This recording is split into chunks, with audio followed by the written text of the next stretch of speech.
kind of guy who will love you all over. And you're just the kind of girl who make love undercover. I'm the kind of guy who will love you all over. And you're just the kind of girl who could watch me keel over.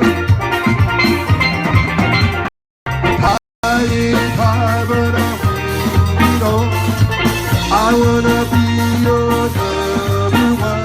The tide is high, but I'm moving on. I wanna be your number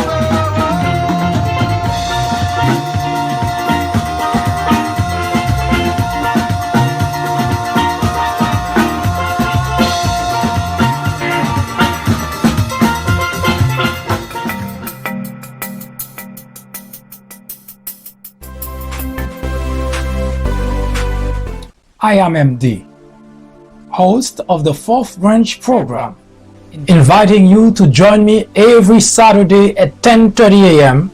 and every weekday at 2 p.m.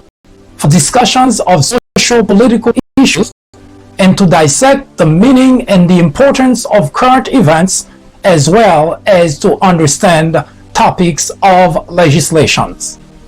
The Fourth Branch Project is not associated with any political party, and we at the Fourth Branch do not have any political agenda or aspiration.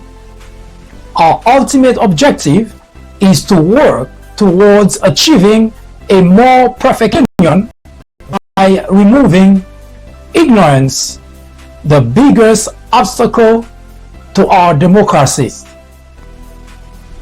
Stay with us. We will be right back.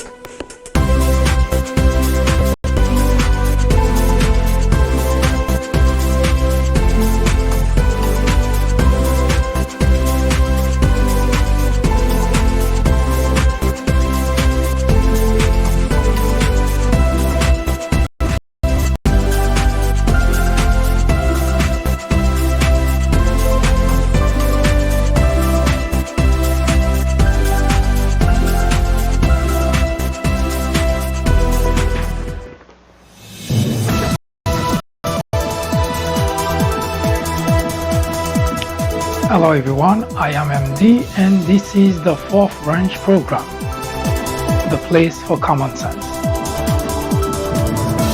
Today we continue with the conversation about the race to 2020, in which we feature every day a candidate vying for the Oval Office.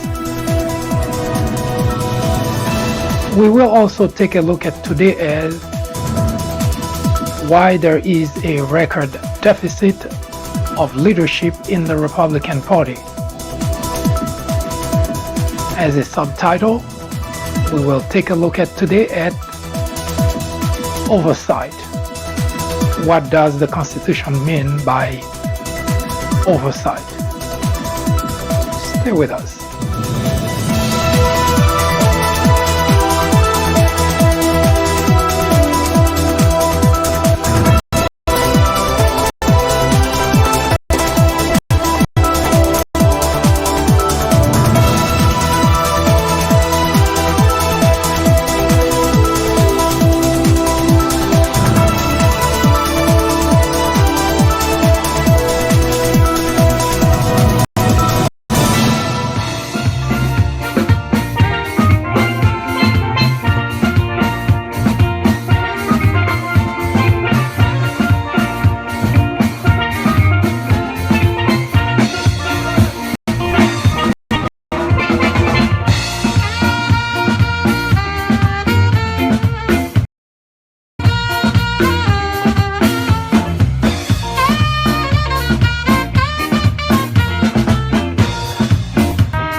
Today we take a look at another Democrat candidate vying for the nomination of the Democrat Party in hope of being the one to take on Donald Trump for the 2020 presidential race. Who is Julian Castro? Before we talk about this particular candidate, we will take a look at another important topic we mentioned earlier, which is oversight. They are related to a certain extent,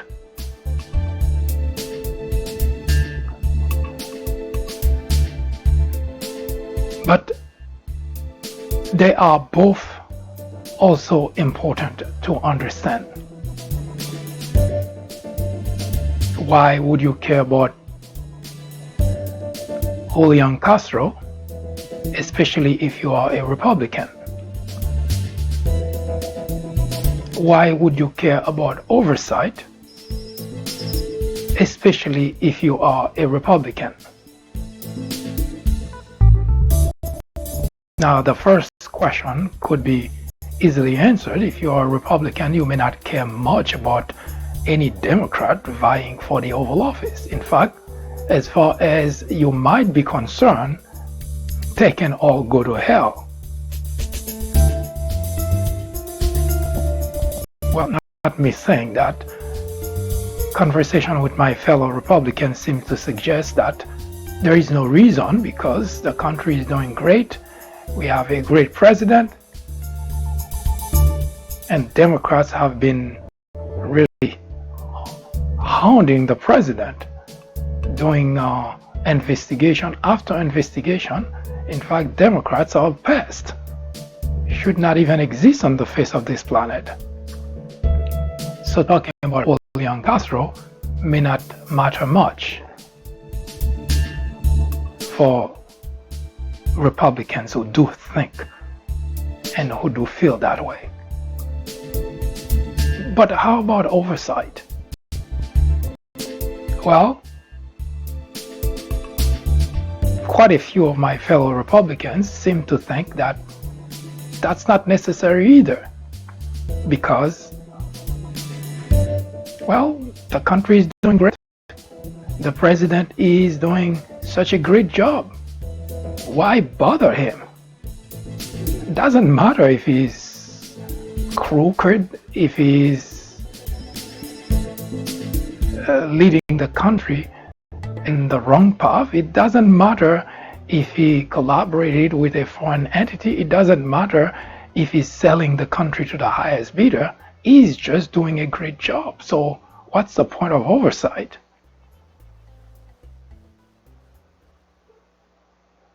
Just earlier, I read a tweet by Congressman Jim Jordan, who seemed to share this type of sentiment as far as oversight is concerned. I'm going to paraphrase here. He said that, well, it looks like Democrats only have one thing in mind: investigate. They don't want to work with the president.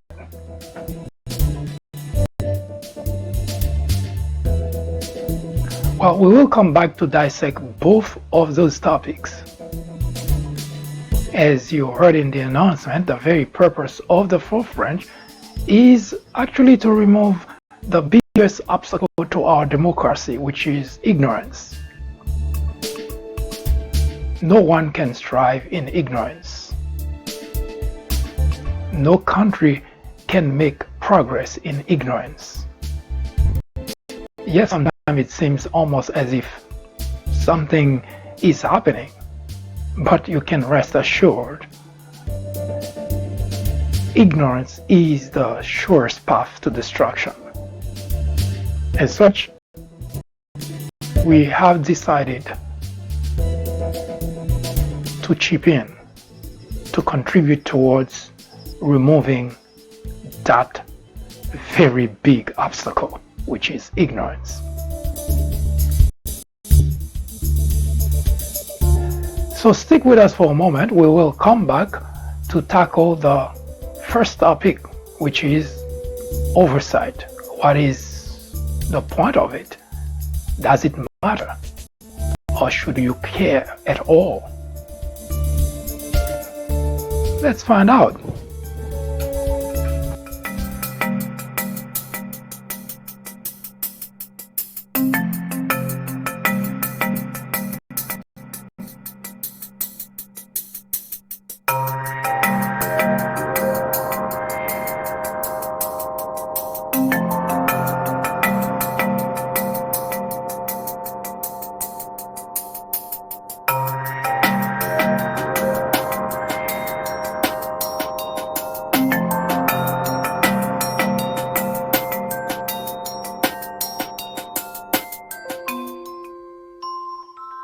After reading several books based on presidents and on Obama specifically, I found that they're typically partisan. The Obama legacy targets the heart of the issue by giving credit to the president where it's due, but definitely coming down hard on Obama on his bigger failures, like his handling of the crisis. If you are in college, going to college, you are an educator, a faculty member, or someone with interest in government or politics, The Obama Legacy is definitely a book to read. My professor recommended The Obama Legacy. A friend actually recommended The Obama Legacy. I would highly recommend this book for anyone, whether for academic use or leisure reading. I would recommend this book to anyone out there searching for an impartial and unbiased look into Barack Obama's tenure as president. I would definitely recommend this book as a good read for both liberals and conservatives.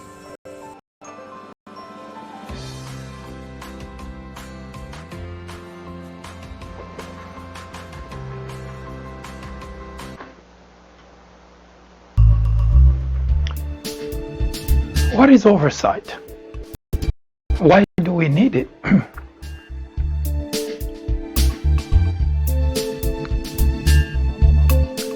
I ask the question because it is one thing that constituent people may not be knowledgeable about the Constitution. People who may not even care about the Constitution do not have a sense as to the purpose of oversight. But when you have legislators, and when we say legislators, we're talking about Congress, Senate, people who took an oath to uphold the Constitution of the United States, individuals who took an oath to defend our country. When you have those very individuals not just ignoring the Constitution, but fighting to make it useless, then we have a problem. Abraham Lincoln said that we, the people, are the rightful masters of both Congress and the court. Not to overthrow the Constitution, but to overthrow the men who pervert the Constitution. Let me say that one more time, this time without the problem that I just had. Abraham Lincoln said, we, the people, are the rightful masters of both Congress and the courts. Not to overthrow the Constitution, but to overthrow the men who pervert the Constitution.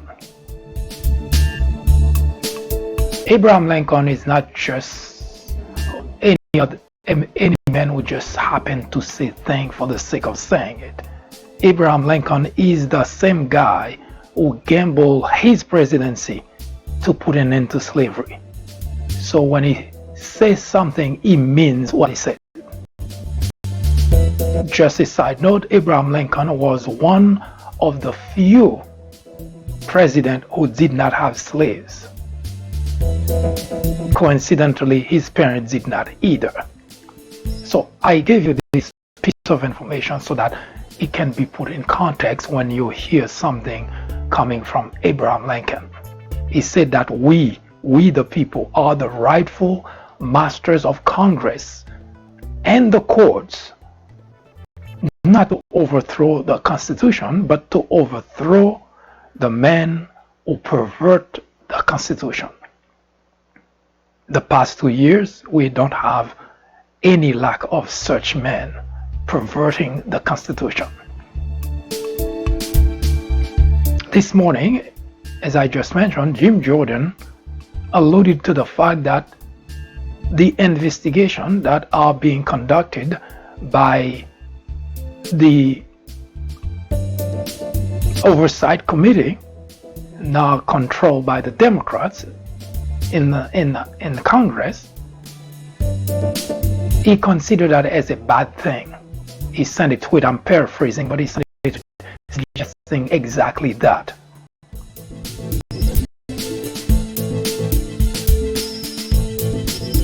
Now, nobody is born smart or intelligent or knowledgeable. No one is. No matter how much of a genius you hear that someone has become, that individual was not born with knowledge. We all have to learn. From saying the first word, usually, no matter which language you speak, no matter which country you're from, no matter which race, usually I would assume it's pretty much standard across the world that your parent would try to get you to say mom, dad, mama, papa. Rightfully so. They want you to be able to say those first words first. And from there you get taught different aspect of different things to say, until, of course, if you happen to be natural genius, then you may learn faster than the rest of us. You may grasp concept faster than the rest of us. But the bottom line is, no matter how quick your ability to grasp concept, to become smarter, you still have to learn.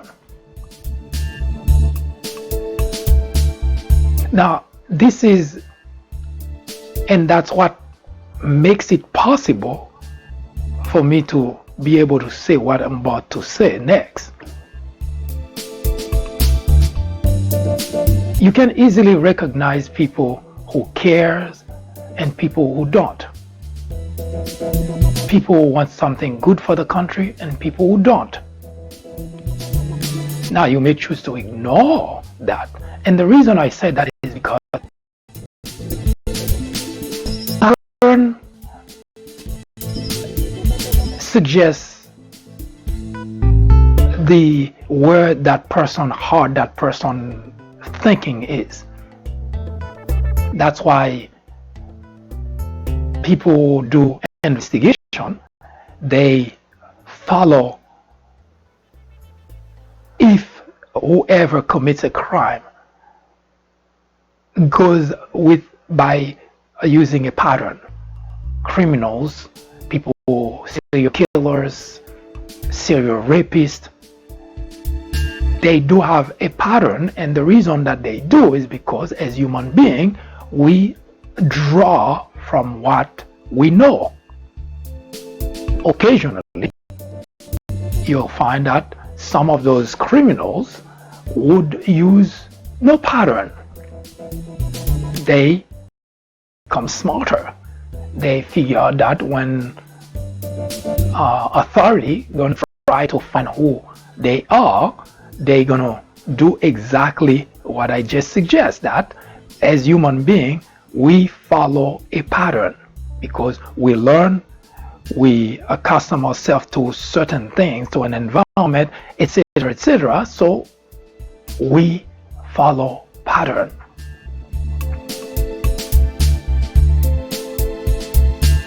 So when you see that someone, a legislator, has a pattern of fighting or trashing the letter of the Constitution,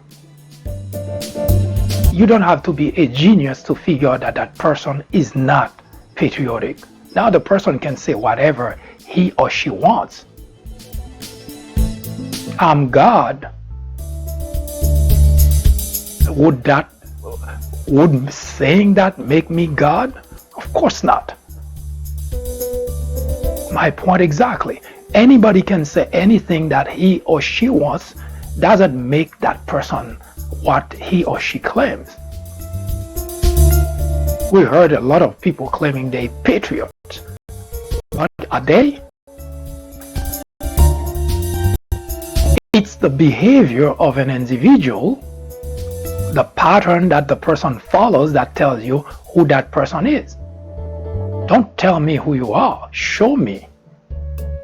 Because you can tell me whatever you want.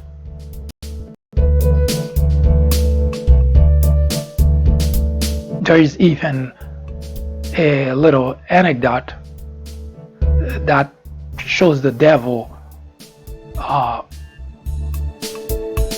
posing as Jesus.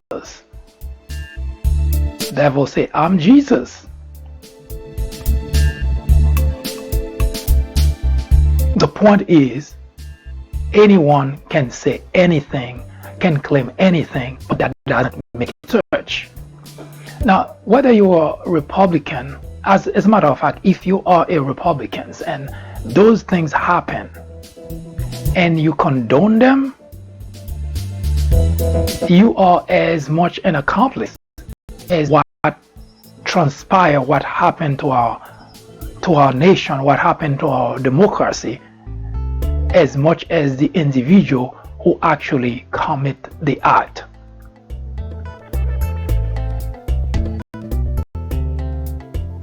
I have a very high tolerance level for individuals who do not understand the Constitution, for individuals who do not care, even for individuals who don't know anything about the Constitution. But my tolerance level for legislators is extremely low, because I expect legislators, people who actually legislate, that impact our lives, that pass legislation, that implement policies that impact not only our lives today but lives future generations, for those individuals to be more or less loyal to the country, more or less patriotic.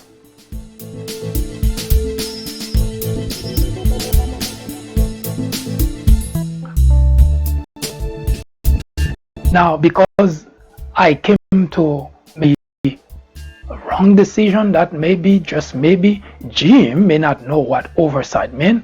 So today I decide, let me bring it up so we can learn together and see, is it necessary to do oversight? So before I ask Jim, well, maybe I should ask the question first, and then we'll learn what oversight is. And then we can ask Jim the same question again and find, does Jim have the right answer? Now, here's the question. And I'm talking about Jim Jordan. Jim, the past 2 years, did the Republican-led House do oversight of the executive branch? Did the Republican-led House do oversight of the executive branch in the past 2 years they were in control? Now, let's find out what oversight is, and we'll come back to ask Jim the same question again. Now, the framers of the Constitution was very careful to do something that today we should be very grateful. what is it?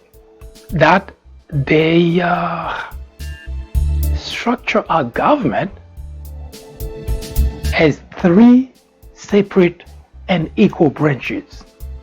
The executive branch, which is the president, the legislative branch, which is Congress and the Senate, and the judicial branch, which is the Supreme Court.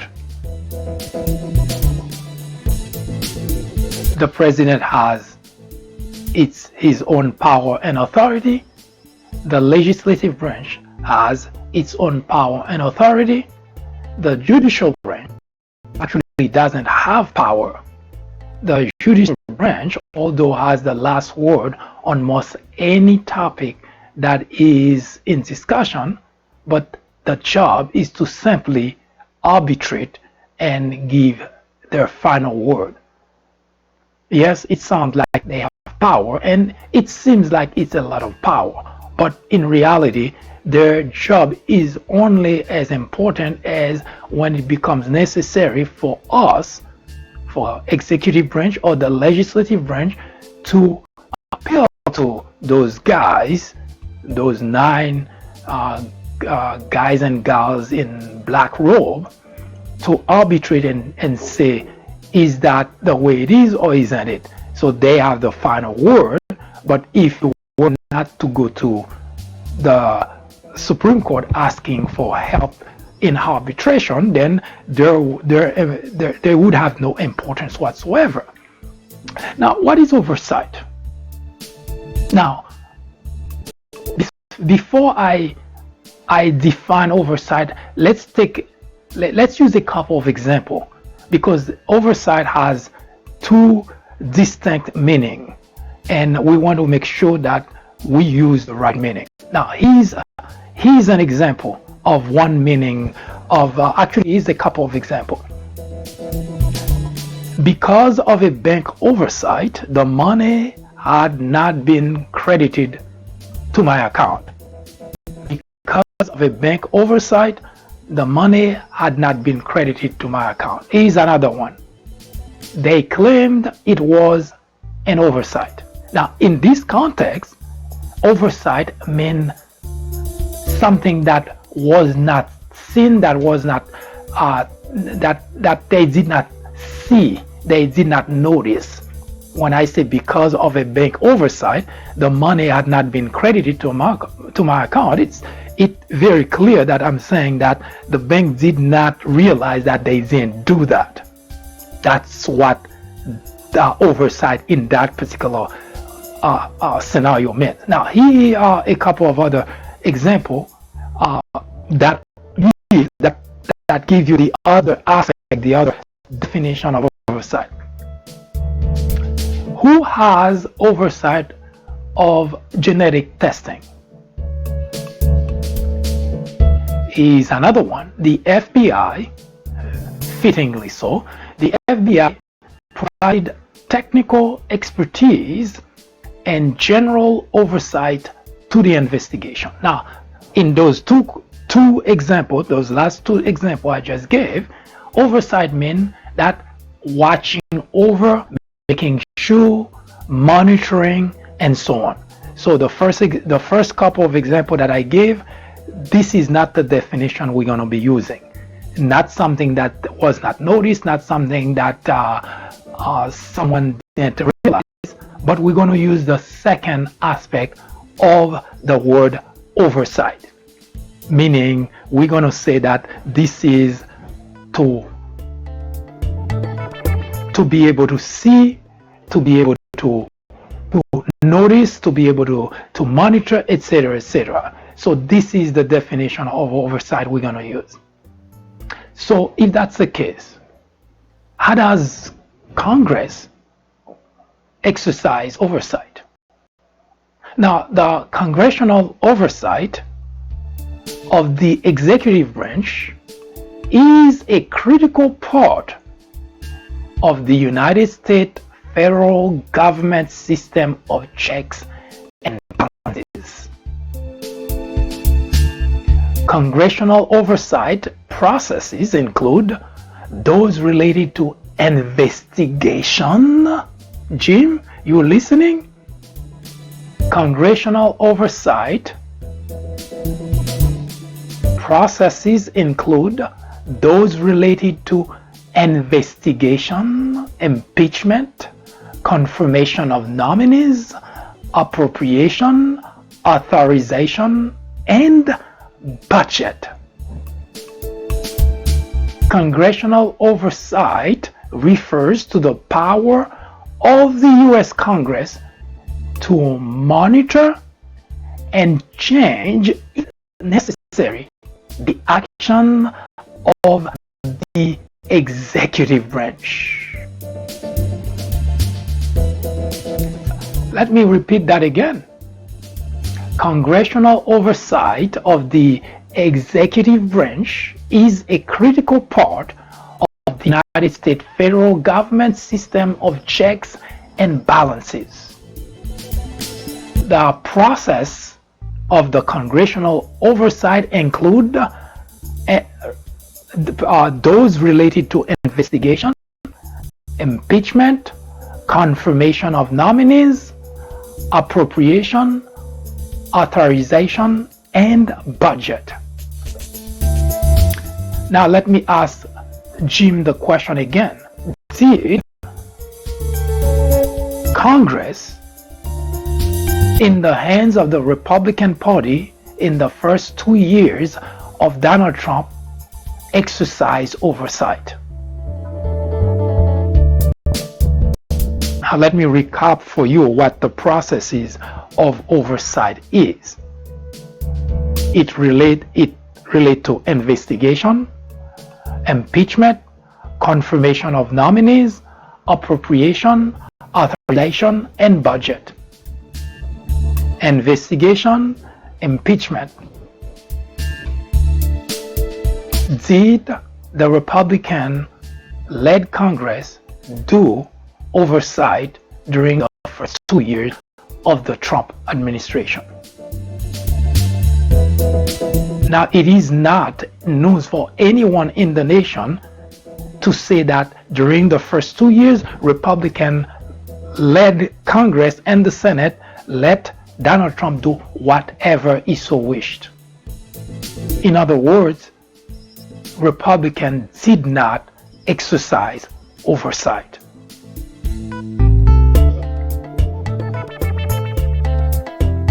Now, why is it necessary to exercise oversight?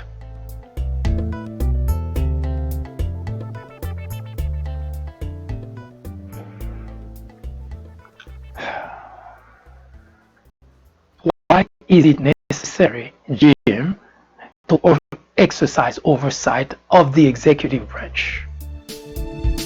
When the framers of the Constitution, they all from England, when they left England and came to the Newfoundland, America,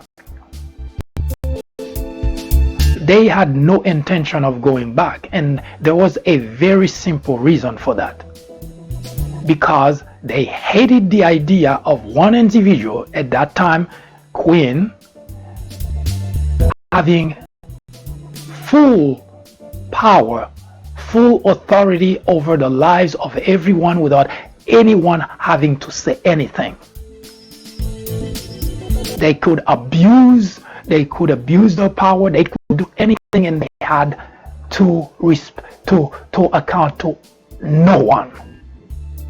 As such, when the framers of the Constitution came here, they made certain that they set a form of government with 3 equal branches, which would prevent this particular predicament from ever happening again.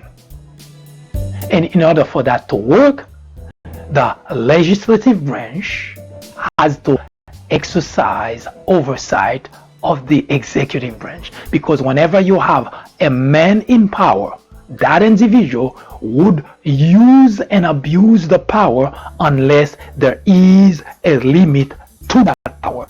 Oversight. Now, you saw the nation, the world even saw Donald Trump in action during the first 2 years of his administration. And the reason was quite simple. Republicans did not exercise any oversight of the executive branch.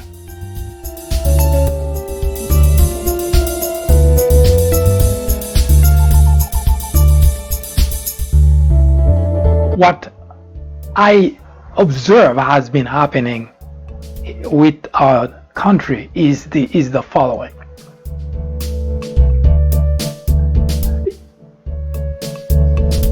If you have been paying attention, especially in the religious world, you would notice that there are a lot of written words in the Bible, written passages in the Bible, that as time goes by, people have been using bits and pieces of the Bible to justify what they do, good or bad. For instance, you find that people who are against abortion, Christian, they go and kill the doctors. So they justify, because they're against abortion, God doesn't want anyone to kill, and what do? They kill the individual who actually performs the abortion. But where is that logic there? If God doesn't want anyone to kill, and then you kill, then are you of God? And it seems that the same approach is being used with the Constitution, mostly, almost exclusively by the Republican Party. They try to use the Constitution when it fits them, but when it's time for them to hold their own party, its own party accountable based on the letter of the Constitution, they just throw it on the side. So in other words, they start doing to the Constitution the same thing that the religious and the people have been doing to the Bible. They try to justify their action using words in the Constitution when it fits them, such as, right to bear arms. Great, because we love that. It is in the Constitution. But how about to investigate the executive branch, to exercise oversight of the executive branch? Is it not in the Constitution? So, Jim, when the Democrats open investigation of the executive branch, it is the legislative duty to do so, to do oversight of the executive branch. That's how we preserve our democracy. That's how we make certain that the Constitution is still a valid document. Because if not, what's the point of even referring to the Constitution of the United States? So I would expect members of the legislative body, whether you like it or not, whether it's not advantageous to you or not, but the role that you have as a member of the legislative body is to exercise oversight of the executive branch. Not when it's a Democrat. That's not what's said in the Constitution.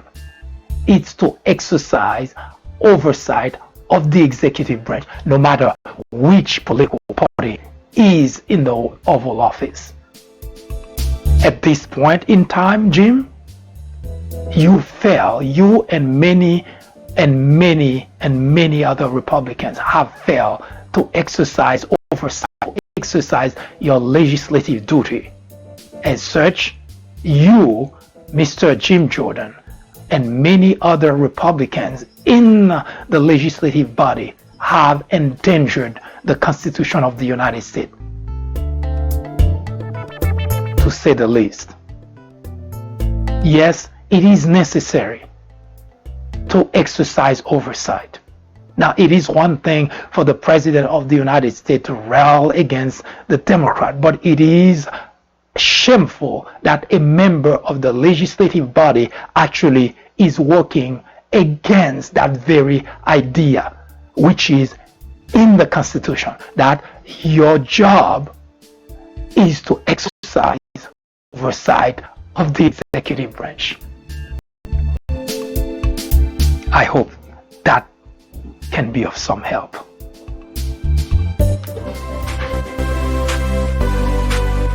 I am MD, host of the Fourth Branch program, inviting you to join me every Saturday at 10:30 a.m. and every weekday at 2 p.m. for discussions of social political issues and to dissect the meaning and the importance of current events, as well as to understand topics of legislations. The Fourth Branch Project is not associated with any political party, and we at the Fourth Branch do not have any political agenda or aspiration. Our ultimate objective is to work towards achieving a more perfect union by removing ignorance, the biggest obstacle to democracy. Stay with us. We will be right back.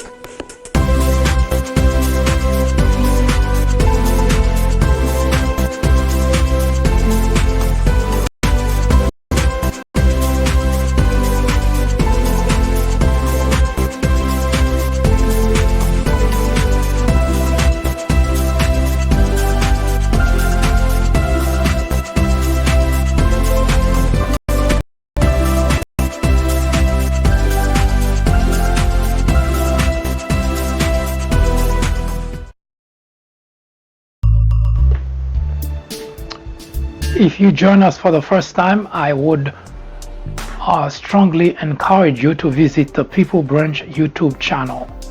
Follow the step on the screen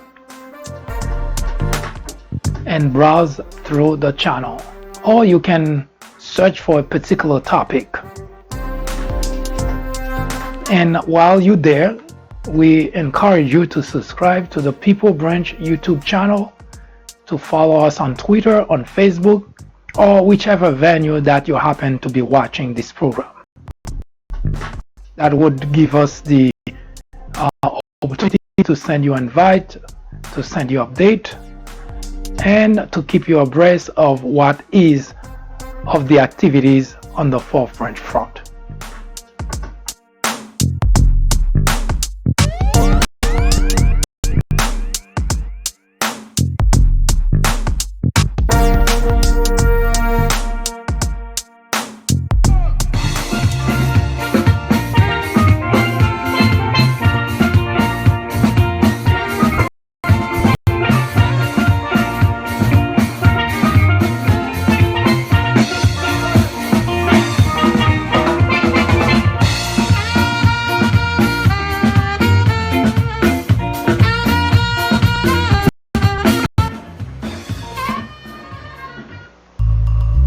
Who is Julian Castro?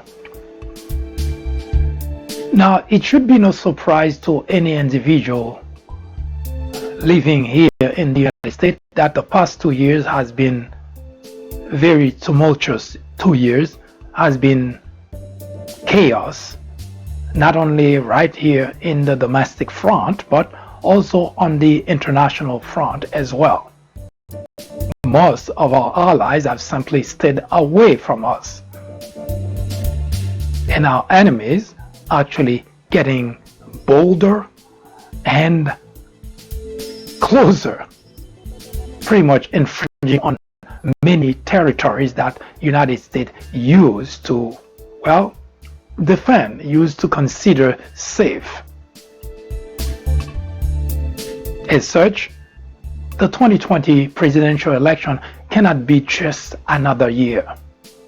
cannot be just another presidential election. The last presidential election, a number of individuals stayed home because they said they could not decide to vote for Donald Trump or to vote for Hillary Clinton.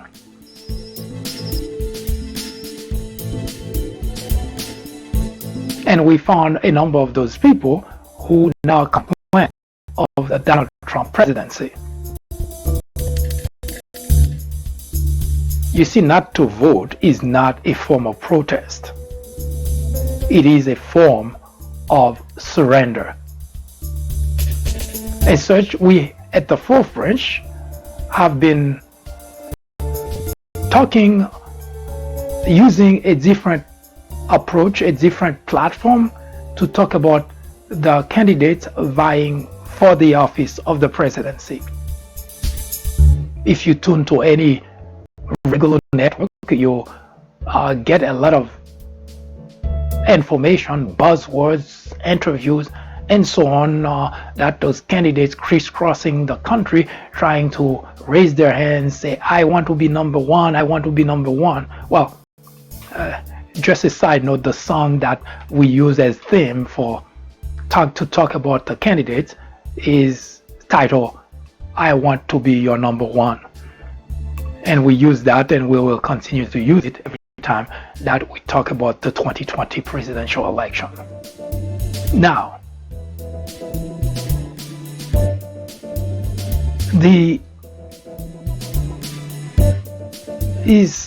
upcoming presidential election cannot be just another, it cannot be just an exercise. You just go to the poll and vote, because the integrity of our nation, the integrity of our democracy has been much at stake. Currently, I'm working on an article asking this very troubling question. What if Donald Trump gets reelected? I ask the question because there are a number of foreign states, including England, UK, which seems to think that the world cannot support another term of the current president of the United States, whatever that means for them. Now, they have a say over who is the next president. But because they raised the concern, we too here at home should be concerned that the world is concerned. America is not, United States of America is not an island. It's not an isolated place. We cannot just live by ourselves.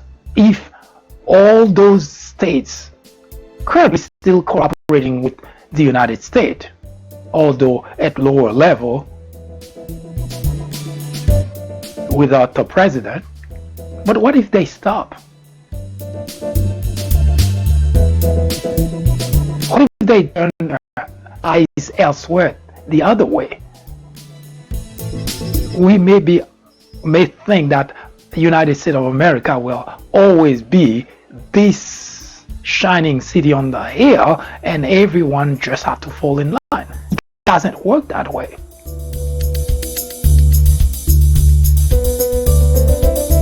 And so far, Donald Trump has done a lot of damage to our reputation. The United States is now among the corrupt government in the world. As such, it is necessary, if one cares about the country, if one is a patriot, that we do not just sit at home, we do not just shrug it off, we do not think it's okay, because it is not. As such, we'll continue to feature the candidates vying for the office of the presidency. will tell you about their credential, will tell you about what they think, will tell you about their priority. And from there, you can take over and decide who do you want to be the next president of the United States. We will talk shortly about Julian Castro, who is now, today, the featured candidate to talk about.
kind of guy who will love you all over. And you're just the kind of girl who make love undercover. I'm just the kind of guy who will love you all over. And you're just the kind of girl who could watch me kill over.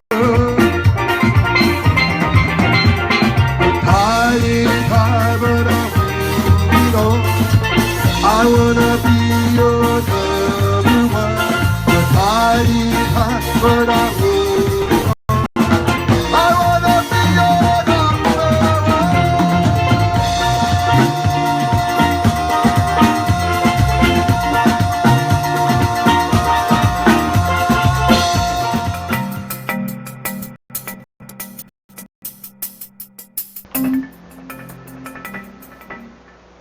So who is Julian Castro? Well, let's take a look.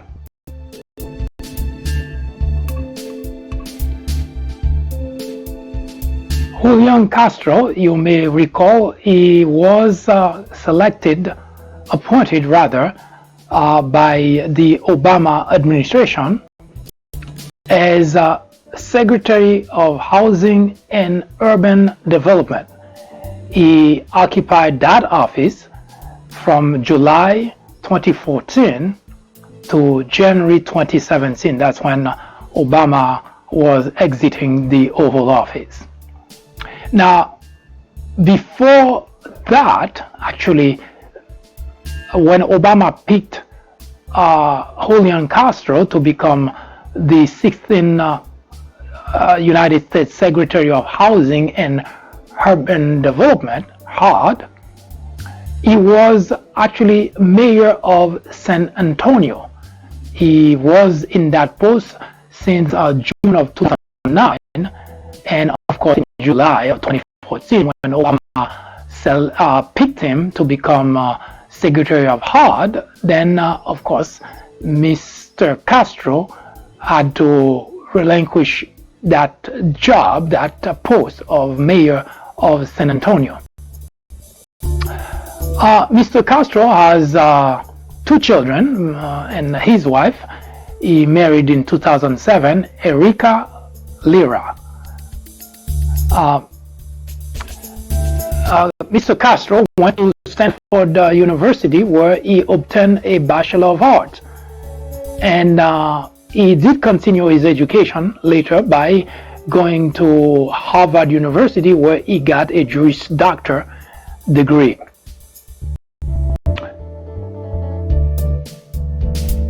Now,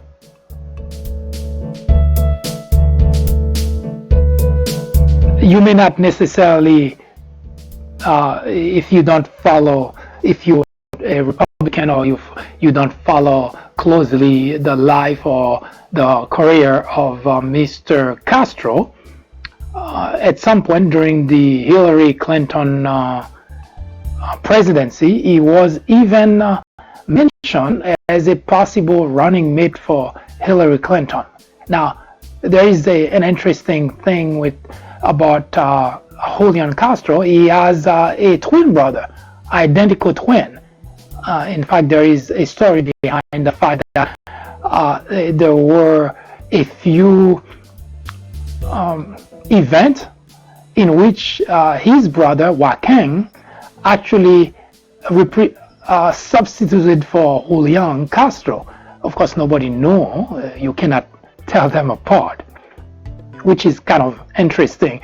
And a tidbit of information in countries where there are dictators, that would have been perfect. Well, assuming that one of their lives is expendable, because the story in country where there are dictators, they usually looking for people who look very closely to the individual in power in order to confuse the enemy.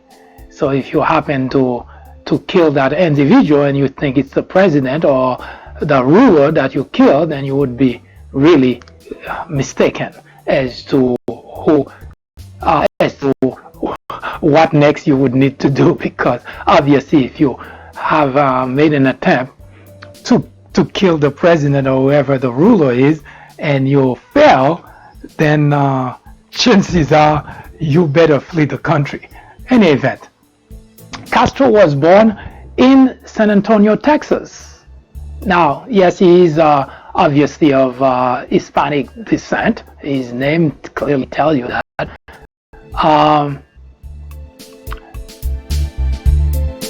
Julian Castro always tried to pass for the big brother because, according to record, he was born 1 minute before his twin brother. Kind of an interesting twist. They both in politics. They both seem to want to do something that, well, they consider their civic duty in order to return something back to the country.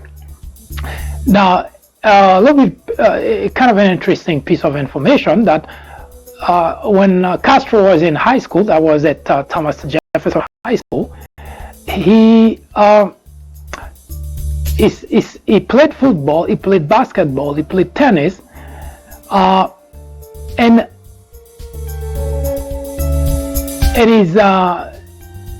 it looks like he was good because he did get an offer to play tennis at Trinity University, which is in his hometown, but he actually rejected that offer and he went to attend Stanford University.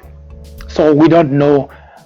Of course, we have no way of knowing that had Mr. Castro accepted the offer, whether he would have become a professional tennis player, or if that would not have gone anywhere. But I guess he was good enough for a university to extend the offer to him, and which is to say that they probably would have refined him to become a professional tennis player.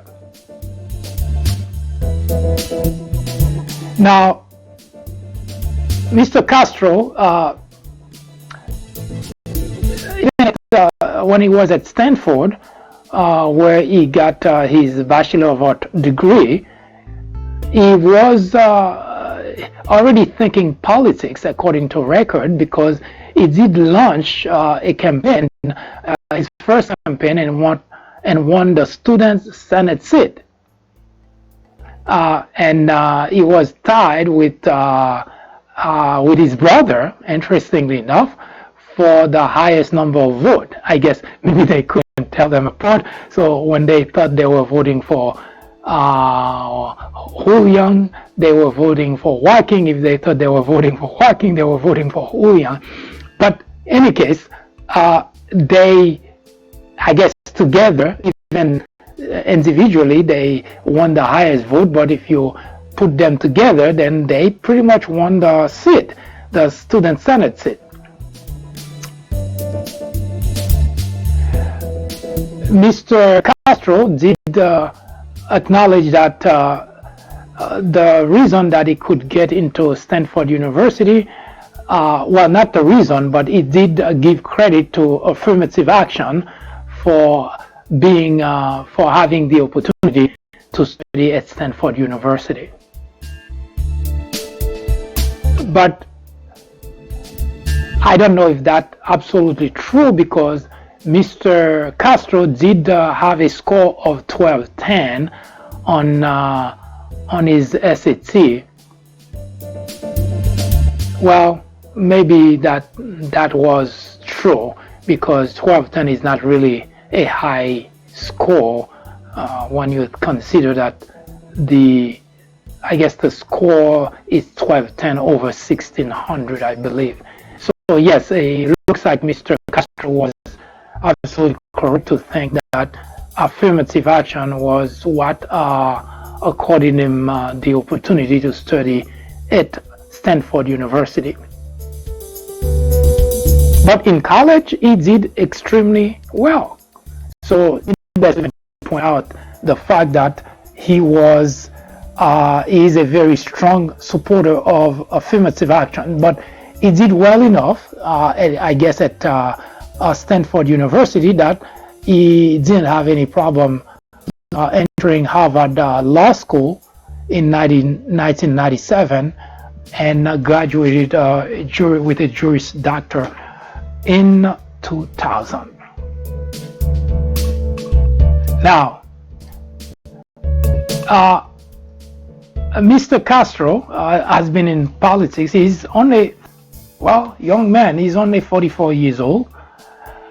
He has been in politics for just 18 years. Well, actually more than a lot of the other candidates we featured before. In fact, some candidate like Andrew Yang actually doesn't have any political exposure at all, and others have 2 years or so. So Julian Castro, having been the Secretary of Health under Obama, of course had got his feet wet in politics. So here's an interesting thing. Bernie Sanders campaign, if you recall, since the first time that he ran in 2016, he doesn't take a single penny from big donors. Bernie Sanders' money come exclusively, directly from small donors, $20, $50, $20. Like now, Bernie Sanders put out the amount of money he's collected past quarter, 18 million. All of that money was collected from small donors, $20 at a time. Now, Julian Castro seems to want to go that route too. He pledged not to take a dime from political action committees. He's not gonna go that route. So no matter what happened to his campaign, he pledged he's not gonna go there. Now, just a side note that he reported, I believe, I'm sure that I'm not mistaken, for the first quarter, he reported $1.1 million that he raised in first quarter. Now, if that's the case, that's impressive. Now, it doesn't look like, or it doesn't sound like a lot of money, but it is impressive to be taking, to actually raise $1.1 million in small donation alone. And Julian Castro is not really a household name. Bernie Sanders is. Now, Kamala Harris, who happened to have raised $12 million, but she accepted money from large donors. So that's a little bit different. Now, we can say in the end it doesn't matter, but it does matter to a certain extent because you can tell where the individual is going, because like Bernie Sanders, who raised $18 million.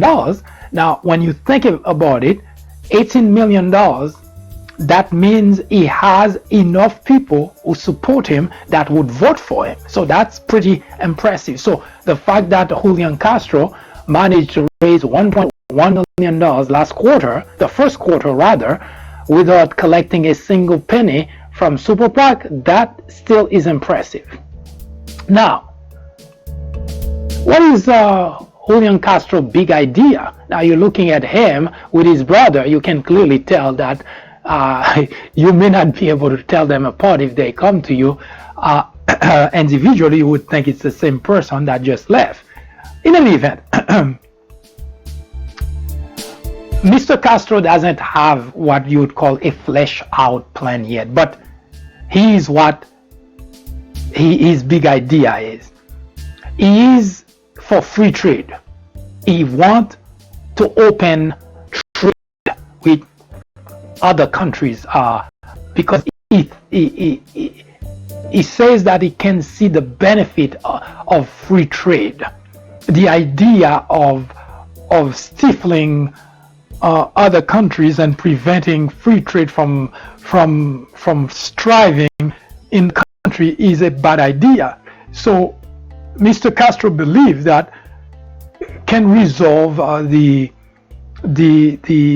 differences that countries have in terms of trade, but the idea of having to impose really stiff penalty, stiff tariff to prevent trade from flowing is really a bad idea for the country. It's a bad idea for the economy. So I'm not sure, again, for each candidate, we take a look at their big idea, his or her big idea, and kind of give a quick pass and try to understand how much traction the individual can get with the idea. Now, free trade is an interesting idea that, of course, can be used and can be pointed out, can be mentioned during campaign.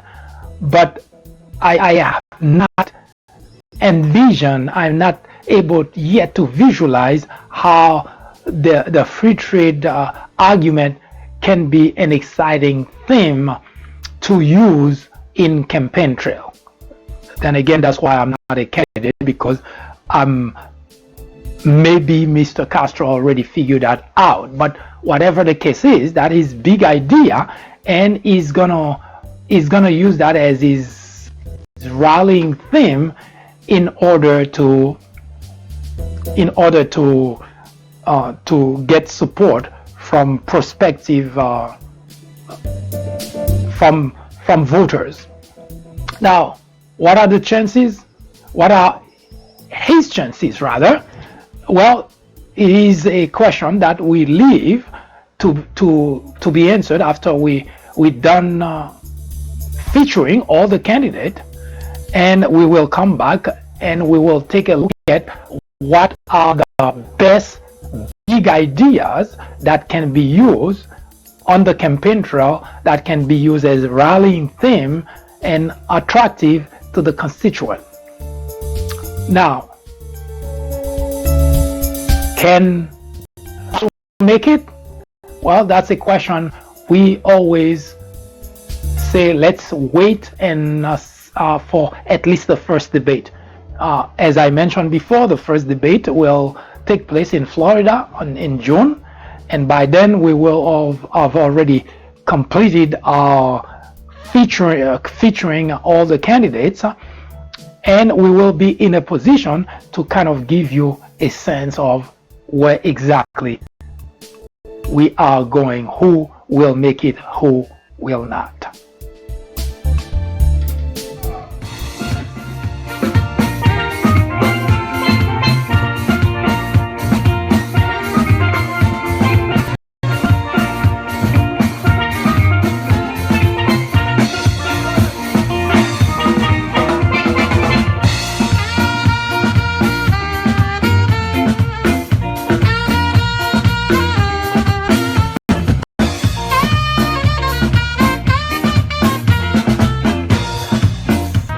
Ignorance, they say, is the biggest threat to any democracy. Indeed, it is. Plato, a Greek philosopher born in 427 BC, said that ignorance is the root and stem of all evil. Today, members in the Republican Party wear ignorance as a badge of honor, while the rest of the country watch powerless the destruction of a country which was once the envy of the world. The media is the enemy of the country, said Donald Trump. The Democrat legislators are obstructionists for not going along with everything the president wants. The Department of Justice is biased for investigating corruption in the Trump administration. This is the United States of America. Any question? Donald Trump is wrong to call the media the enemy of the people. Throughout history, dictators, authoritarians have always tried to delegitimize the media in order to get away with corruption, scandal, and yes, even abuse. Adolf Hitler did exactly the same thing in 1933, accusing the media of fabrication. Journalists are not in the business of fairness. Our only business is to be objective. It is our duty to hold Trump and every administration accountable. Today, it is urgent. It is necessary. It is critical.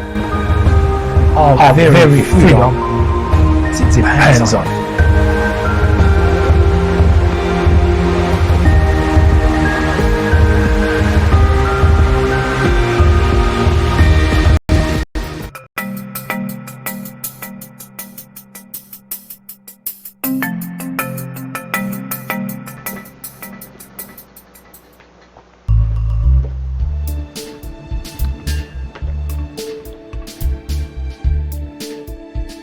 I hope this was of some use to you, the presentation that is.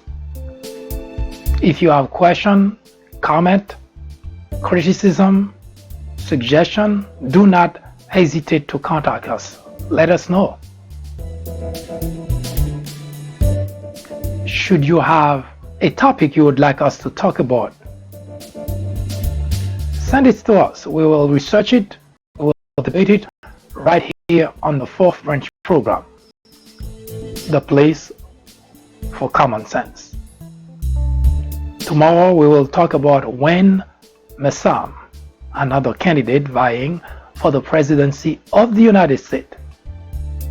And we will also continue the conversation about why there is a record deficit of leadership in the Republican Party. I hope you have a wonderful afternoon or evening, whichever it happened to be. See you next time.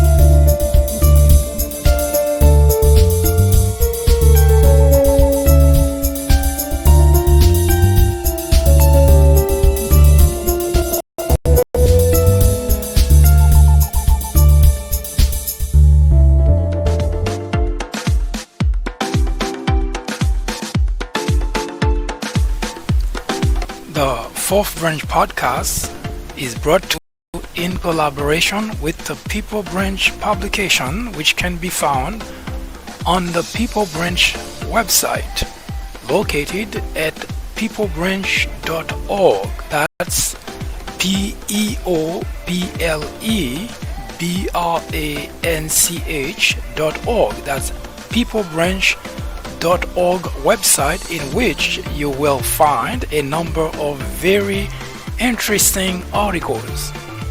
My name is Mike Duchesne, MD for short.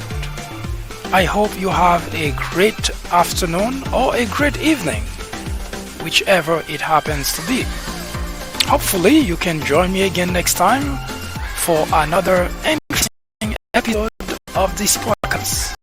That was the Fourth Branch, live from New York. Good day.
kind of guy who will love you all over. And you're just the kind of girl who love undercover. I'm just the kind of guy who will love you all over. And you're the kind of girl who could watch me keel over. Tide is high, but I wanna be